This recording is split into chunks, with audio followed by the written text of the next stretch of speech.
everyone, welcome to the Moraine Historical Minute. I'm Dave Miller from the city of Moraine. Moraine is rich in history. Today we look at the last canal boat on the Miami and Erie Canal.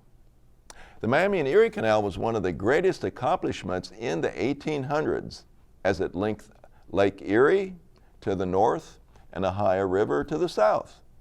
It ferried settlers, livestock, and supplies into the new growing state of Ohio. The first canal trip in our area was in December 1828 as a party of Daytonians aboard the packet boat Alpha journeyed through Moraine to Holes Creek.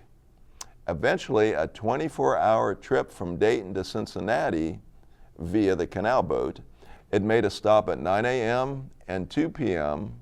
to allow passengers to get off, build a fire on the canal bank, and then cook a meal. The canal meant prosperities for entrepreneurs.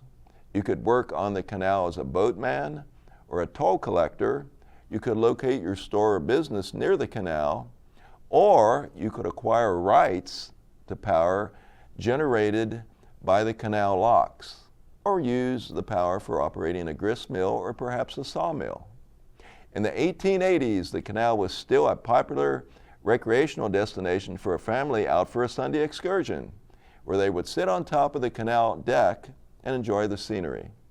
The development of train transportation and the catastrophic Great Dayton Flood of 1913 put the canal boat trafficking and the canals out of business.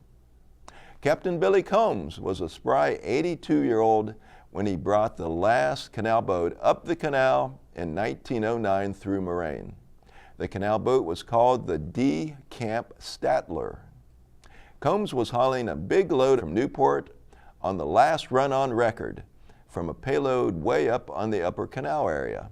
Harry Newton, whose father had brought the canal boat over from Wabash, was on the last run accompanying Combs. Is there any visual evidence remaining of the canal in Moraine today? Well, not much. A canal lock still exists at Carillon Park, and the canal once wound around Calvary Ridge into Moraine from the north, and it really follows Arbor Boulevard and Dryden Road south today. You can see the canal contour of land at Dryden and Kreitzer Road. And believe it or not, an old canal toll booth was a log cabin that still exists inside of a business at the corner of Kreitzer Road and Springboro West. The Moraine historical marker at the corner of Dryden Road and East River Road is the spot where canal lock number 23 was located.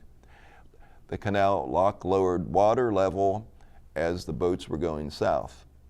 Lastly, where Dryden Road dead ends into Central Avenue and Dixie Drive, the canal turned right or southwest and headed into West Carrollton.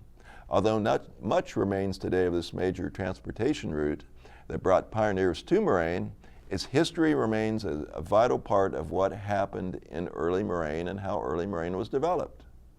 That was a nostalgic look back at the last canal boat on the Miami and Erie Canal. I'm Dave Miller. Thanks for tuning in to this edition of Moraine Historical Minute.